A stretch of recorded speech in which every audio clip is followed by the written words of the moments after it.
Welcome to the reality show, day 165 of the war in Israel. We've talked a lot about one particular person of Jewish descent who, according to some reports, I don't know if he's verified this, but his parents were in the Holocaust and are Holocaust survivors. We've talked a lot about him on this show, but the thing is, there are a surprisingly large amount of people of Jewish descent who I think qualify as anti-Semites, but certainly are very virulently anti-Israel. Today, we're going to talk about some of them, and we're going to ask why it is that self-hating Jews hate the Jews. I'm joined by Morgan Carter, Jonathan Daon, Jonathan Honig. Hey, everybody, how's it going? Very good. Not too bad. Could be worse. Morgan, you came up with this great title, so I'm going to go to you first. I assume since you asked the question, you have the answer. I mean, we'll see. It's not a easy question to answer in a way. I think maybe just what we should clear the ground with is I think the initial objection which people will have, which is that how could someone who's Jewish be anti-Semitic in any way? And there's a kind of that kind of line of thought, I guess, has come up a lot in recent years in a similar but different context when Milo Yiannopoulos was around, if you remember.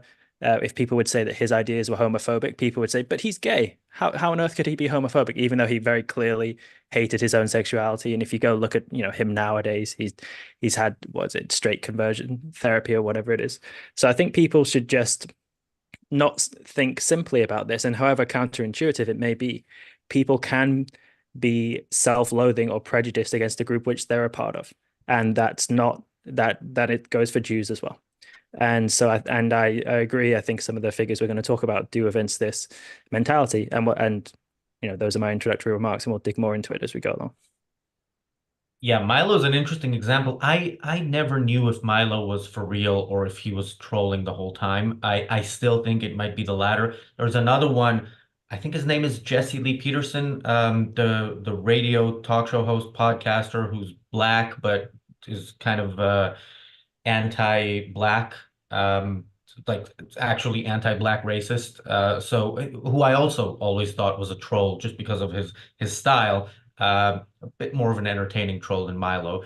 But anyway, in this case, like there are people who there's no question, like you know, Finkelstein is not trolling. He actually believes this shit. So Jonathan, your initial thoughts on this. Well, I'll push back a little bit if I could. Only that I remember Dr. Peikoff was once asked, "Are Jews racist?" And to summarize his response, I encourage you to go check it out at peikoff.com.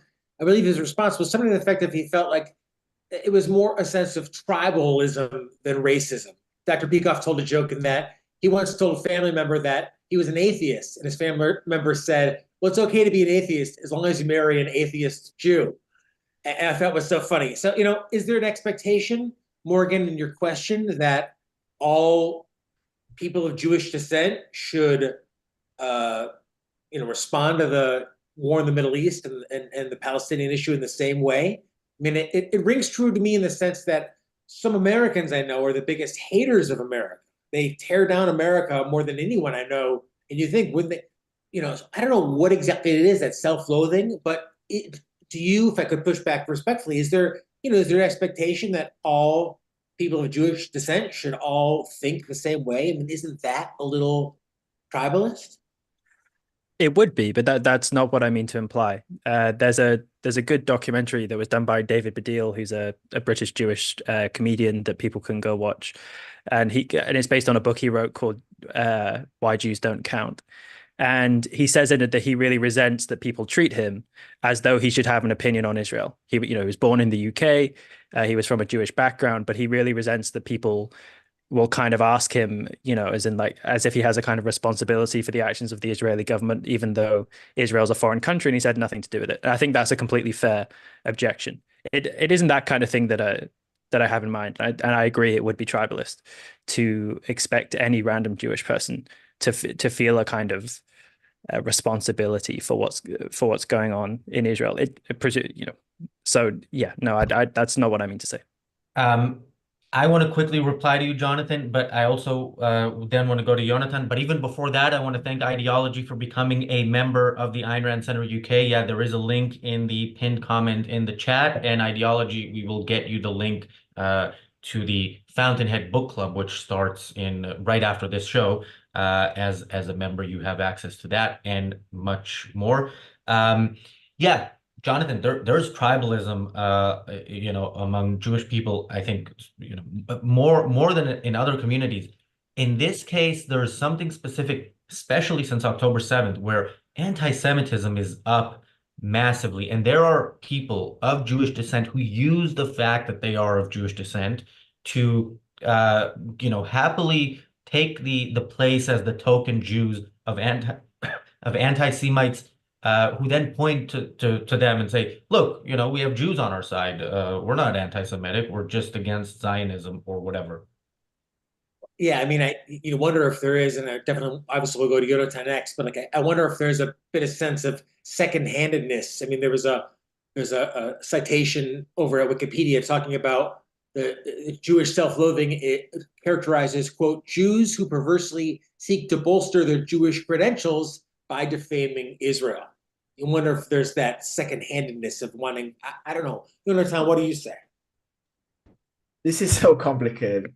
I think first, what do we mean by Jewish? Do we mean Jewish as an idea? Do we mean Jewish as an ethnicity? Like Karl Marx, for example, he was very anti-Jewish because he was equivocating Jewishness with capitalism. He saw Jews as representatives of the free markets that he hated so much. Do we mean that? Or do we mean, religious people? I think the conversation misses this nuance first before we go even to try to entangle this very complex issue. What do you think, guys? Well, Razi, you mentioned Finkelstein. Explain for our viewers some of the media personalities and influencers, which are really what they are. They're philosophical influencers who you and Morgan observe as really being at the zeitgeist of this. So, Morgan, was it you who mentioned in one of the reviews episodes that we did about the debate that he said, because I said I hadn't watched the whole thing, but he said at some point that there's every non-Jewish person has a little bit of anti-Semitism, or I'm misquoting this, but what was the exact quote? Yeah, so that I can't remember the question that's put to him, but in the debate hosted by Lex Friedman, Norman Finkelstein says that he doesn't know any non-Jew who isn't at least a bit anti-Semitic, and he says he thinks it's a part of human nature.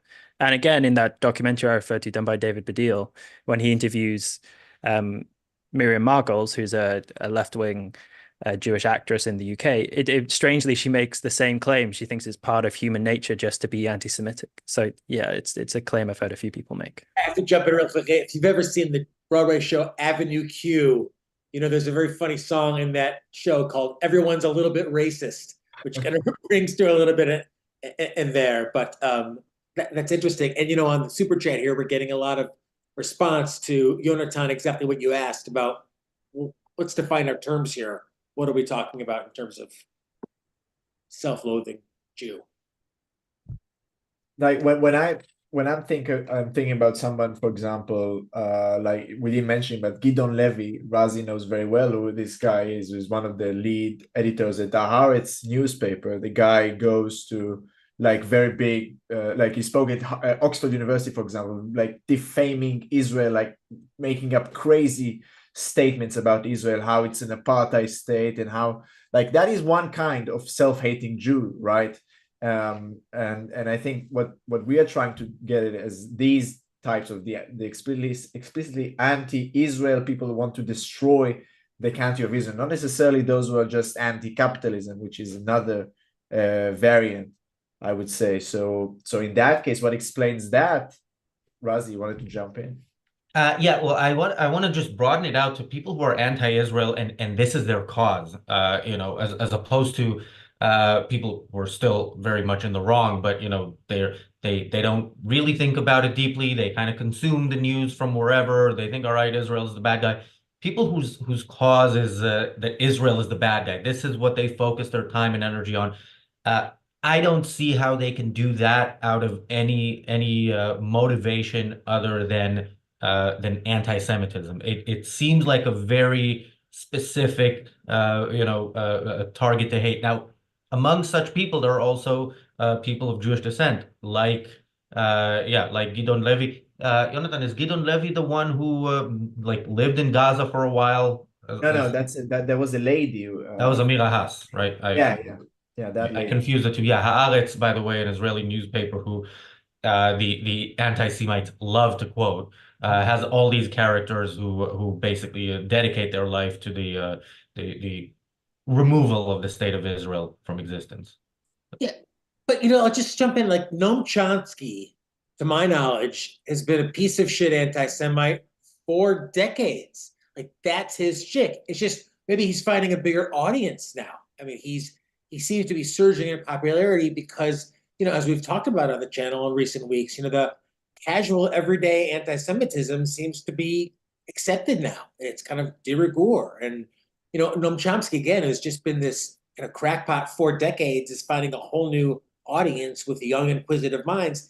It's so frustrating. People always say we need better leaders, but Rand pointed out that it's these people like Finkelstein, like Chomsky, who influence young people, influence thinkers who become the next politicians. And what makes them so insidious and so dangerous.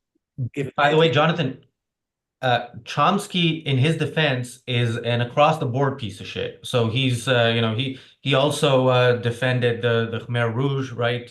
He defended basically wherever there are murderers, he will defend them. He said sometime after 9/11, if America wants to fight a war against terrorism, they should attack Israel. So yeah, he's across the board. Israel is a big part of his target, but yeah, he's an equal opportunity piece of shit. But in a sense, somebody like Gidon Levy is worse than Chomsky, because Chomsky he doesn't live in Israel. Gidon Levy is acting to destroy his own country, is acting to destroy his own home, his own neighborhood. Is a menace to society, is a menace to Israeli society. So in that sense, I think it's an added layer of bad, as much as Chomsky is bad. So I think this is the deadliest mixture. There's another variant, which is the ultra-Orthodox Jews who are anti-Israel. Do you see them also as anti-Semitic, these ultra-Orthodox Jews? That's a good question. You're talking about Neturei Karta. This is a sect of ultra-Orthodox Jews who believe that the state of Israel shouldn't have been founded before the Messiah arrived, or something like that, right? I don't. Yeah, they have a very sophisticated Jewish argument anti the state of Israel. So are they motivated by the hatred of Jews, or they want to dismantle Israel? I think there is a nuance here that we should address. Morgan. I'm not too familiar with the Orthodox crowd. I've heard them been brought up in an Intelligence Squared debate that was held around anti-Semitism and anti-Zionism, but I'm not too familiar with them in detail. I think it's plausible, just from my impression, that it's not quite anti-Semitism that's motivating them. It's more their religious fanaticism, because it's something like they believe in a state of Israel, but they believe in a sense it's at the wrong time, right? Or something like that. When the Messiah will come, it'll only be proper to establish Israel. Now we have man acted in hubris. The Zionist man of hubris, they're acting against God. Therefore, Israel is immoral. We have to wait until the Messiah comes. Waiting a long time. And I think many groups are also claiming the same thing. Yeah, that one doesn't. At least I would need to be more familiar with them if there's anti-Semitism there, but it doesn't strike me quite so much. With the thinkers we were just talking about, so Chomsky, Finkelstein, Ilan, Pappe, so you mentioned the kind of anti-capitalist strand of it, Jonathan, and certainly they are all have a background or actively still involved with the radical left. So Chomsky is one of the most notable voices on the radical left. Finkelstein, I think, was part of the New Left and was also a Maoist when he was younger. Pappe, I think, ran for the Knesset as a Communist Party member. So you could read it as their criticisms of Israel are being motivated by, in a sense, their political ideology. I think that's certainly got to be part of it. But what's distinctive about their work, and I was reading recently Chomsky and Pappe's collection on Palestine, is the degree of animus, particularly towards Israel. Because the claim of their work is, well, you mentioned, Jonathan, it's that Israel is a racist, apartheid, genocidal, settler colonialist state, right? But according to their ideology, there's a huge number of states around the world which are guilty of those crimes. And whilst they certainly do levy criticism against those ones, there's an intensity to their criticism of Israel which is distinct. And it's in that disproportionate degree of the intensity of their criticism where I think that the question comes in: is there something more to it? What's motivating the real hatred of Israel there more than against the United States, for example, which Finkelstein brought up in the Lex Friedman debate, for example. So I think that's something that people should look at and wonder what is motivating the intensity. Yeah, and Morgan, by the way, actually reads these people. I don't know how, but and also has watched the Lex Friedman debate 3 times. So I want to ask you some more about that. I want to address Michael's criticism, which I think is valid, but I disagree with it. So Michael, You mentioned he's a YouTube member. yes, he is a YouTube member, and one of his comments is equating an individual with their group is collectivism. You might as well be calling them race traitor. Now, the way I look at it is there's something special about if you are Ayn Rand famously said that she's she self-identified, not those weren't her words, but self-identified as Jewish when it comes to anti-Semites. And the fact that people know that they will be killed by the people they side with, and whose goal is to kill these people, and you're a voluntary capo. The capos, had the choice to cooperate with the Nazis in the concentration camp and have a little bit of an easier time, or to not cooperate with the Nazis and have basically probably be first in line to the gas chambers. These people have a choice, and this is what they choose specifically. Like they choose the cause of their own extermination. So, yeah, I do think there's something especially problematic about, for example, a black white supremacist, and that is not to justify white supremacists. But there's some sort of special quality to it. Would you call them nihilists or altruists? I don't know that those two are mutually exclusive, but yeah, there's definitely a form of nihilism in wanting the destruction of the good, but also the destruction of ultimately you by people who that is their goal in life. Jonathan. What I just say, what's so frustrating and sad is that it seems like the anti-Israeli position, let's say even soft anti-Semitic position, is like the default now.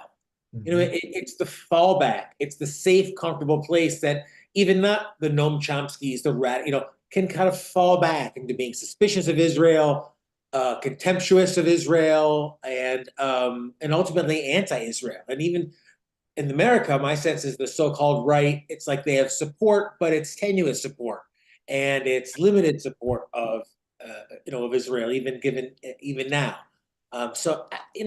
It's interesting, Jonathan. I mean, kind of what you're bringing up of what and Razi as well. What prompts somebody to kind of advocate for their own demise?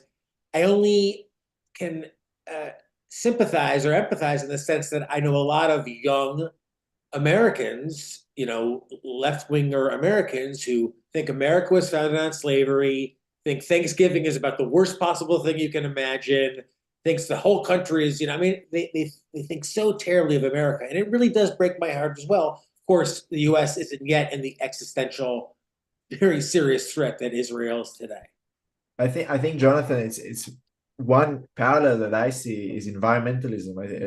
Like think about it. Somebody was a committed environmentalist. There are some eco-terrorists, people who are actually risking going to prison, doing these heinous crimes. I think that's pretty similar of a phenomena to the self-hating Jew a person who only lives on like doesn't do waste. For example, people who are committed to doing absolutely minimum amounts of waste. They only eat, vegan. They're really destroying themselves living that way from an ideology. So I think that's an interesting similarity. I like that analogy, and I think back to the show we did on Sunday, the reality show Extra, where we talked about this weather girl who for environmentalist reasons had made a commitment to not buy any new clothes in 2024, which I said to me didn't sound like a big deal. Also, it said that she had 200 items of clothing, so I don't know why it is a big deal, but it's a kind of a point. It's here's something that I'm doing that makes my life a little bit less comfortable, but without actually living the full consequences of their ideology. And I think for the anti-Semitic Jews, there's some of that as well. They're welcomed very, very nicely into their anti-Semitic communities, and their allies are happy to have them there. If you look at how many times in what I saw of the debate with Finkelstein, how many times he quotes people who are Israeli and says this guy is Israeli, Asa Kasher, he's Israeli, some other, like all the Israelis who have dedicated their life to the destruction of Israel were mentioned in by Finkelstein there. There's something there which is with people who have ideas that are not practicable, not livable. They're doing their fair share, and they get away with it in their minds. Well, just jump in. Isn't it give the opportunity for the anti-Israel crowd, this anti-Semite crowd, to kind of bolster their position on a tribalist basis? Because they can say, look, even these Jews don't think Israel has a right to exist. So they play that tribal card in evidenced by, look at X. And then you'll often see, one of the Jews for Jesus marching or something like that. And that's when the anti-Israelis say, see, even the Jews don't want the country to exist. Yeah, and by the way, Neturei Karta, we know they're in these rallies because they're at the front. They're not, if there's 10,000 people, they're not like 500 rows back. They're right at the front, and it's not because they got there first. It's because they want him to be in all the photos. Morgan, so do you want to tell us about Ilan Pappe? I think you're the most qualified here because you are actually reading this guy's crap. Well, I'm still, this is the first thing of his stuff that I'm reading, so it's not like I'm an expert, but so he's a Israeli historian. He's one of these people from the new historian school that came up in, I think, the 80s with it. So he's associated with Benny Morris as well, who's one of those that group who took part in the Lex Friedman debate, but from the pro-Israel side. Morris, it seems, as although in his writing is part of this school, has shifted his ideological allegiance in some way, seems to be the suggestion, to defend a Zionist point of view, whereas Pappe is, as I say, very much of the anti-Zionist, strong left criticism. And yeah, he associates with all of these kind of people. So he writes very proudly with Chomsky. I'm trying to think what the name of his book that he wrote in 2006 is. So he's one of these historians who, my understanding of the new historians is that basically with the declassification of various documents from 1948 in the 80s, or in the 70s, maybe it was, it was a new school that came up that wanted to rewrite the history of Israel's founding, to cast Israel in a much harsher light. So that's who Pappe is, and that's the perspective he's writing from. And very clearly, he thinks the whole existence of Israel was completely invalid from beginning to end. Well, that's why they love him. And to Robin's question, I want to say, Robin asks, would you think the same of a male feminist, the men hating kind of feminist? So I agree with the part of the question that's in parentheses, because this is one of those terms that are not as clear to define. I think if people want individual rights applied across the board, they should be individualists, not feminists, or not identify as a part of any such group. But yes, when I see men who are on board with some of the third wave feminist ideas and what they're trying to turn Western culture into, there is something to that. But again, if we're talking about that type of feminism, it's not okay for anybody, male or female or any of the other genders. Jonathan, any thoughts on that or on Ilan Pappe? I don't know Ilan Pappe. I'm just I think I came up with an interesting explanation to why would they be only anti-Israel. So let's say you ask them, okay, what about Germany? Isn't Germany an immoral country? They'll say, sure, but Israel is the only country that is actually likely that we will destroy. Therefore, we are specifically anti-Israel. When Israel is done for, we will move on to the next countries. What do you think about that? Well, then why Israel? Why is Israel first? Because it's fighting a war for existence. Germany doesn't fight now a war in three fronts, or France, or they're all living their comfy lives. You are in London. London isn't facing rockets. So if they want to destroy Western civilization, where would you start with? You would start with Israel. Yeah, I think that that is what they're doing. Although they're putting in some good effort, in America and elsewhere. Jonathan? I was racking my brain a lot about something, Morgan asked, and maybe we started with this idea of like, groups that would voluntarily advocate for ultimately their own demise. The one that came to mind, and it's not religious or ethnic like that, it's economic, and that there's a group in America called the Patriotic Millionaires. This is a group of very wealthy people who are advocating for extremely high taxes on the very wealthy, on the very well-to-do. And, I've been on Fox and stuff with a few of them over the years. And what I notice is that I am advocating, these people are worth hundreds and hundreds of millions of dollars. And they have the moral high ground because they're advocating for higher taxes. And I certainly don't have that much money. And I'm advocating for lower taxes on exactly this very person. So how much of this issue about, self-hating Jews, as we've talked about, like how much of it is because they relish taking what in today's culture is seen as the moral high ground? They relish breaking off from what should be the party line, and they get to be, in their minds, the independent who, am I onto something there? In the sense that, if you advocate for Israel now, you're not very much in the mainstream. You're seen as troublemaker, or, you can't just go along. And, those Yeah, they don't want to support genocide. Do you want to be on the pro-genocide side?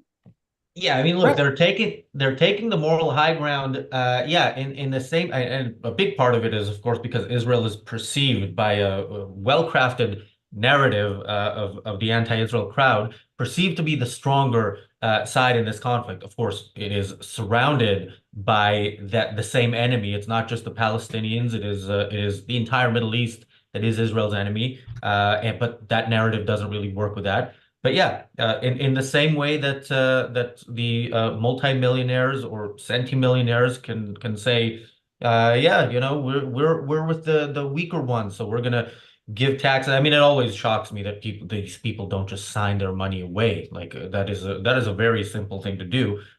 Just walk down the street and give it away, like humanitarian aid convoys through Gaza. I'm sure you will be received exactly the same way. Yeah. And there's a similarity, Razi, in the sense, right, that so many who advocate on behalf of Hamas and the Palestinians, my sense, and I'm not an expert in this region at all, but would be physically torn to shreds if ever they visited the Middle East and visited, Gaza, by exactly those groups that they're so, vigilant in defending. Unfortunately, they're not interested in the truth. They're not interested in finding what's right. They're interested in going to conferences and marching on the streets and getting interviews and getting views on TikTok. So for that purposes, it's much better to be pro-Palestine. And in the context of what you said, Jonathan, I have to like I saw this yesterday. This poster for drag show for Palestine, which was scheduled to take place. I'll send it to you. It's not safe for work. It was scheduled to take place this past Saturday. For whatever reason, it was canceled, but it would have been hosted by Daddy Satan. Some of the participants would have been Jack on the Box, Piss Understood, and others. And yeah, so you know the I think it kind of ties into James Valiant's comment here in the chat. Self-hating millionaires, self-hating Americans, self-hating business leaders, self-hating philosophers, self-hating drag queens as well. Morgan, your thoughts? In a way, to go back to Michael's question that he asked earlier, it isn't a simple thing in a way to define who is a Jew, which is maybe what he's getting at. The people who obsessed over this question perhaps the most, I mean, are the anti-Semites. The Nazis famously failed to define who a Jew was, and so who they had their animus against when they made the Nuremberg laws. And there's an example of when they encountered a kind of ancient tribe of Jewish people who lived in some mountains somewhere, and they were there's documents of them obsessing over maybe these people don't count, maybe they do, and they like really were neurotic about it. So in terms of the title, it isn't like I just want to just lump people in and think that it's a valid thing that you can claim someone is an X group because they have X descent. But these people like Chomsky and Pappe and Finkelstein, for example, would recognize the categorization of them as Jewish, and I think that factors into their motivations here. So that's just to respond to that. I'm not saying that I think a lot of these characterizations are valid, but since they would recognize it themselves, that's why I think it's okay to talk about. Jonathan. I just wanted to say another thing, that traitors are a phenomenon that exists in a lot of different cultures. Famous example, Benedict Arnold, for example. He was a self-hating American, you can say, I guess. And various other examples, you can say that they are also self-hating this, self-hating that. So I'm not entirely sure that this is a uniquely Jewish phenomena. I think there are a lot of, like Valiant commented, there are a lot of these types, but I do agree that there is something very unusual in high numbers that you have so many Jews who go and march for their own destruction. You don't see that a lot in other countries. So there is something there. There's a lot of psychological elements there that I have no way how to approach. And that will take a job of a professional psychological philosopher or something like that. Jonathan, can I ask you? I mean, in America, young people especially can kind of spout off and be anti-Israeli, and it's a lot of us slightly older and wiser, I think, roll our eyes a little bit. But in Israel, do you hear that among younger people? Are there people who are influenced by some of these thinkers, and if they kind of spout off these ideas, how is that received literally in a country that's under attack today? There are a few very, very extreme examples of that, but the majority would be very much against these things, vehemently against, because my entire generation is now out there fighting the war. So when they encounter somebody like that, they will most likely punch him in the face, and probably deserves that. So I think, not that we don't condone, of course, violence. I'm talking about it metaphorically. So anyway, the society in Israel would be very much against these things, although we have the examples of Alon-Lee Green, and he has his own movement of people. So, and the protests also, the people who are now protesting against the war, they want a deal right now. You can say, in a sense, they are also anti-Israel, promoting these deals, promoting the ceasefire. So they are, I would say, in the tens of thousands, but the majority is pro the country they live in. And yeah, I want to talk about Alon-Lee Green, although we've talked about him a lot on this channel, but you can never talk about that guy too much. But actually, Jonathan, there was a story today in Ynet. I don't know for the non-Hebrew speakers if it was on Ynet News as well. There was a pretty good article about what's going on in academia in Israel and how there is, being I think the Yeah. headline was something like about how difficult it is to be a There Zionist. are problems. There are problems in academia. I know it for a fact that tragically because there are a lot of Arab students, right, of course, in our academic institutions, and the academia supposes that it would upset them if we are approaching October 7th from a very one-sided perspective, which is outrageous, especially given that these are public universities. So they are very terrible. The academia in Israel are very, very bad. Goes on in Israeli universities now, like not even a year after this. Yes, yes, they don't want to upset the Arab students.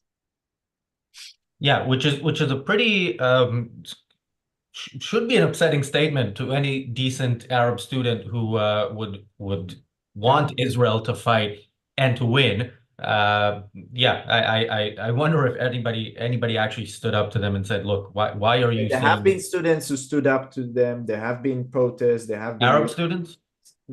no, I'm Jewish student. I don't know about. I assume there have been Arab students as well. But the academia is trying to steer away from that and focus on academia, which is a shame, I think. Well, I'll just say that this Robert and some others of our super members have alluded to this tribalism, and it's so overwhelming, it seems, in society, growing and growing. Rand talked about the biggest issue in society being collectivism, individualism, and it just seems like the tribalism writ large is hanging so heavy over every debate, every discussion now. It's just that, and not to mention the altruism as well. And it's when you're which is why I would say I'm happy to be in Israel and not elsewhere right now, because despite all of that, we don't have these hordes of Palestinian protesters on our streets. I feel safe walking around the streets of Tel Aviv, and I feel Yeah. happy that I'm not out there in the place where Razi is right now, for example. Well, I've been thinking about visiting Israel, and the reason I'm not doing it is not because I'm afraid of walking down the street and being attacked by Alon-Lee Green. I, haven't been in a fight since middle school, but I think I can take him if it comes to it.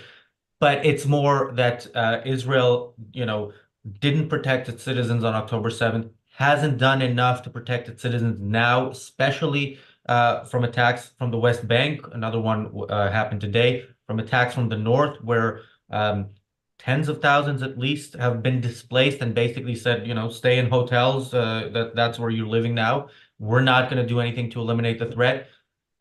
So that's what scares me about Israel. But yeah, I agree with you. And Jonathan, you were on a great episode last week. I don't remember the title of it, but people should go back and watch it when you were talking about things that are happening in Chicago. And we've heard things, we've heard, Matisiau, the rapper. I think he used to be Orthodox. Now he's secular, but he's still Jewish, who had a sold out concert with 1,000 people paying tickets, which was shut down by protesters. So yeah, things are scary around the world, and that should also make people ask why is it that um, anybody would side with these people, including people who are going to be the next target.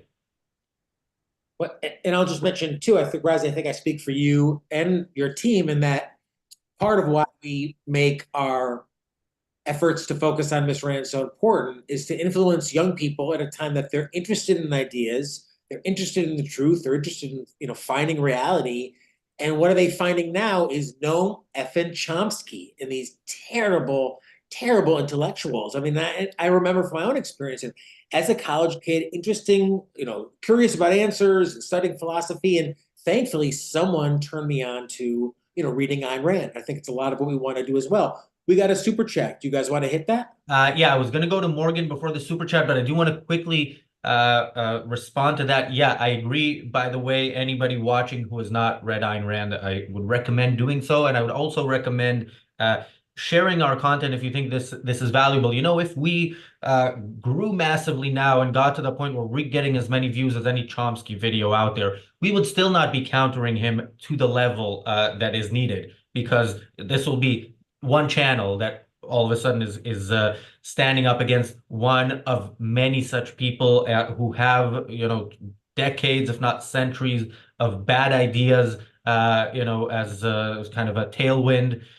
So yeah, do share and like and subscribe and comment. I think comments are the best algorithm wise. Morgan, any comment from you? Because we haven't heard from you in a while, and then we will go to the super chat. Well, also, we need people in academia doing the important work, because unfortunately, Chomsky's got this title as the father of modern linguistics. So he's going to be mandatory reading for so many people in humanities courses, right? I mean, just to, I guess, to nail down the motivation, because when we're talking a lot about this phenomena of self-hating in various groups, I think the key to it, why there's this element of self-loathing, has got to be guilt. And Rand speaks about the power of guilt. If you can make someone feel guilt for their own existence or for the needs of their own life, then you can make them do all kinds of horrendous things. And I think in this phenomenon of self-hating, you were bringing up the millionaires, Jonathan. Presumably that's motivated by guilt for their wealth. In the case of Milo Yiannopoulos, clearly he was shamed by, I guess, his religious views about his own sexuality, so he felt guilt for his sexuality. And in the case of any Jewish people, I suppose it's they feel that attachment to Israel either put on them in some way, and they must feel some kind of guilt or responsibility for it. Now, I don't think they should if they aren't Israeli themselves or whatever, if they're just an individual. But what I would have to think is that must be what's motivating the guilt here, and that's what's motivating the self-loathing. Before I get to the super chat, a regular chat question asking, when you say read Rand, where should we start? You may have just sparked a whole debate here among us that will last into our upcoming Fountainhead Book Club. I would say if you're starting with fiction, start with the Fountainhead, but that's my recommendation. People might disagree. And if you're starting with nonfiction, start with Philosophy Who Needs It, the essay. That is my recommendation. I think Jonathan might have a different recommendation. He might actually hold it up right now as we speak. I'm interested in politics. Needless to say, I do think that A New Textbook of Americanism, which has a Rand's original 1940s essay, basically identifying this fundamental issue, individualism versus collectivism, which influenced all of the work to come. For me, it's a great place to start. Jonathan, Morgan, any other recommendations on where to start? Introduction to Objectivist Epistemology, anything? Yeah, the analytic synthetic dichotomy. That is Leonard Peikoff, but yeah, that is also very good. I would not recommend. You want people to start? No, I'm kidding. That was a joke. People need to start with Atlas Shrugged. That's my definitive answer. And people should not start with nonfiction. All right. Again, I said this might spark a whole debate. Some of us are not fiction readers and would never have read Rand if there was no nonfiction to start with. So yeah, if you don't want to start with a massive novel, there are essays. By the way, those essays, many of them are available for free online at Ayn Rand Institute campus. So you should check that out. All right. That is enough free publicity for Jonathan's employer. Capitalist Nick asked, hey, I didn't get my recommendation. Oh yeah, well, go ahead. I mean, so this is my copy of the Fountainhead, and you can see it's falling apart because it's been so well worn, and it's the second one I've gone through. So I think, yeah, people should start with the fiction. The Fountainhead's great. Atlas Shrugged is the more philosophically deep book in the sense that her thought had developed a bit more by that time. But I think the Fountainhead's a classic and is a real way to get your foot in the door, because it's such an excellent novel. You'll really enjoy it. You'll get a really good impression of her ideas and a real presentation of them, which is really important as well. All right. In the time since Capitalist Nick sent his first super chat, we haven't answered it yet, and now he has sent another, but let's start with the first one. Thank you, Capitalist Nick, for the super chat. He asks, what do you think of the tactic of many anti-Semites use that they are not against Jews, but are against Zionist Jews. What is the best way to counter this line of thought in hiding behind the Zionist straw man?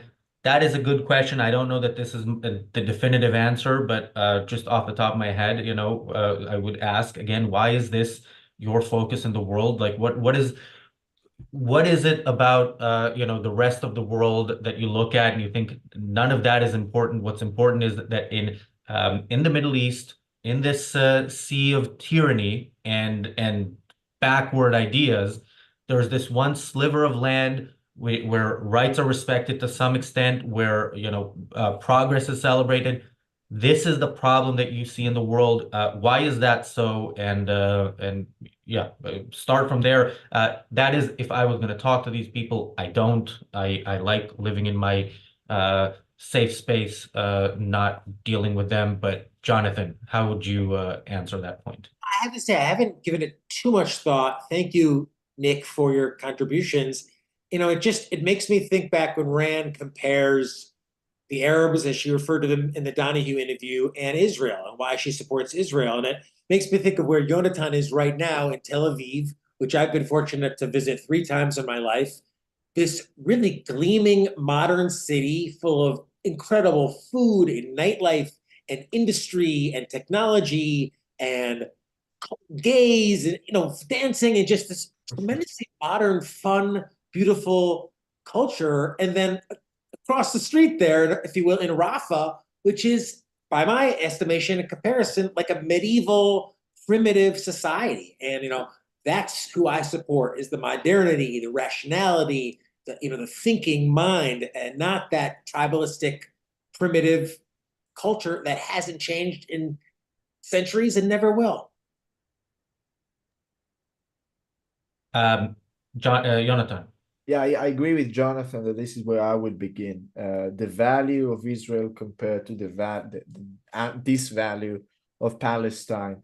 I think if you just say that to him that you're anti-Semitic and that, it won't lead to a conversation if you want to have a conversation with that person. So I would focus on the values, why Israel is morally superior as a fundamentally free society and a country.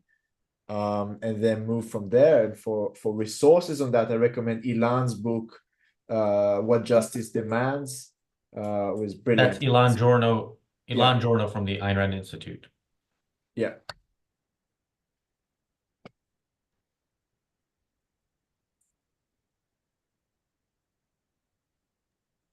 I think you're muted, Yes, right? I went on a whole rant while muted. I was gonna say, yeah, one of us should have a copy to hold up. I probably have one, but What Justice Demands is the name of it. So even without seeing it, you can look it up. Morgan, your answer to Nick's question before we get to the next one, and also another comment here that I want to address.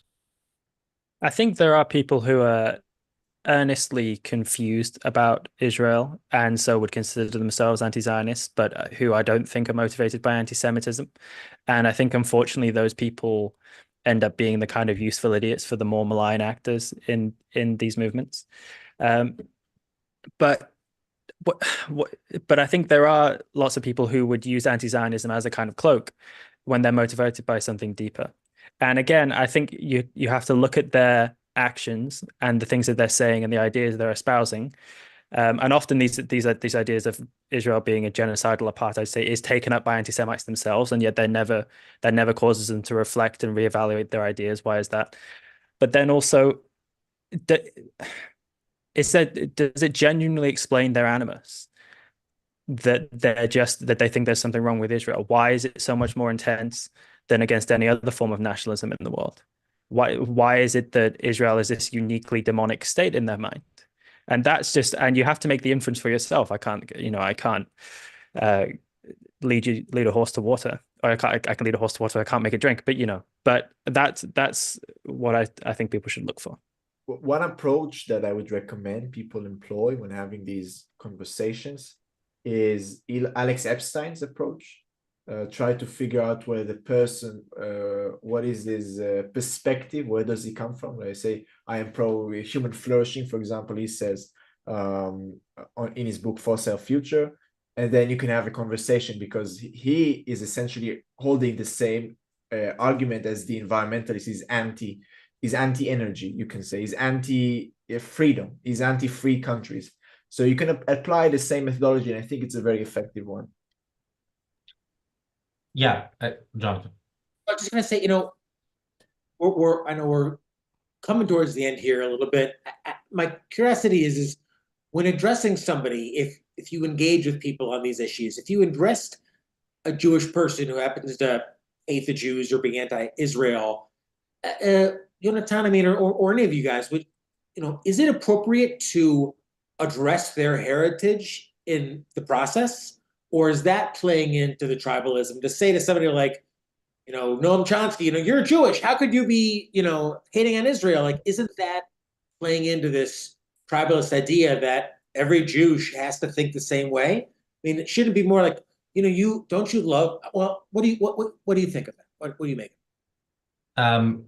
I do think it is tribalistic. I also have to say I don't engage with such people. I cut them off. That's a recent policy, but I just don't want such people in my life even for minutes. So Jonathan, I don't know if you Yeah, yeah, I fundamentally, I think it is playing into the tribalism, but people have free will. People can change, and I think you should just you can be a bit more sympathetic and say, okay, you're coming from whatever. You don't know the entire psychological thing that has led him to hate his own kind. I think there's something very complex here that you don't want to touch, and you want to deal, I think, more with the, what is the value of Israel? Why are you? What is the values you see in Palestine? Why are you marching in the street holding this flag? What does that mean to you? From a more spiritual perspective, rather than you're Jewish, why are you hating on Jews? That won't lead anywhere. Yeah. Oh, yeah. The last thing I would go to somebody like that is say, "Oh, you're not a real Jew." Yeah, I don't. Yeah. Yeah. And again, like I wouldn't engage with such people whether or not they're Jews. I think it's interesting as a topic of discussion, which is why we're doing this episode. But yeah, I don't think it's a relevant thing in a person's life. Again, it's relevant if you're of Jewish descent and you're going to a Matisyahu concert in Chicago, or you're going to a restaurant in the West End on a Saturday, because you will be targeted because of what they see in you. I Gil says, and I'm only reading this because of personal context. Weizmann Institute of Science did not provide students reservists who spent 4 months either in Gaza or at the North with extra time to close the gap for the missed classes and prepare for exams. I mean, it kind of stuck out to me because I grew up literally a minute walk from the Weizmann Institute. Yeah, that's I don't know really what to say about that. It's unfortunate, but it's kind of a state caused problem by the Israeli state on every level. First of all, these institutions of higher learning should not be government run or should not have government involvement. Second of all, this war should not have lasted this long, at least not in its current form, and should not have required so many soldiers. So yeah, the Israeli economy is not something we talk about a lot, but it is being hurt by the way Israel is fighting this war, because all those soldiers are away from home, away from university, away from work. Again, hundreds of thousands of Israelis are displaced because because we're living in war zones. They're taking up hotel rooms. So it's really the way Israel is executing this war is damaging to Israel on every front imaginable. Any comments from anyone before we go to Capitalist Nick's other super chat? Absolutely, Razi, I agree with you completely. Let's hit it. All right. So Nick says we should have a top 10 list of the most vile anti-Semitic intellectuals. Chomsky and Finkelstein would be on the list. Who else would make the list? Do we have to come up with 8 other names? And of course, they're not. You said anti-Semites. You didn't say specifically Jewish anti-Semites. Obviously, I would put Owen Jones there. We're 58 minutes into, actually, we started a few minutes late. We're 56 minutes into the show. I still haven't mentioned him.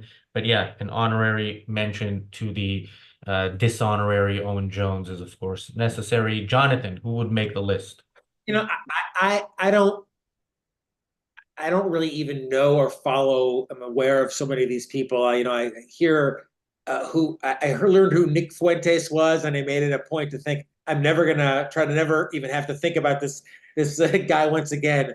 But it does sober me up to realize how important these, say anti-Semites, but they're public intellectuals, they're thinkers, they're authors, they're podcasters, and why, my frustration is, if young people in particular would ever embrace Rand, get to know Rand just a little bit beyond the stereotype that they've seen or the caricature that they've seen on The Simpsons, I think they would find these ideas so germane, so relevant. I know that we all have, but that's my frustration is that in a world of so many different influencers, not enough of them are influencing with the right ideas, as I believe we are here.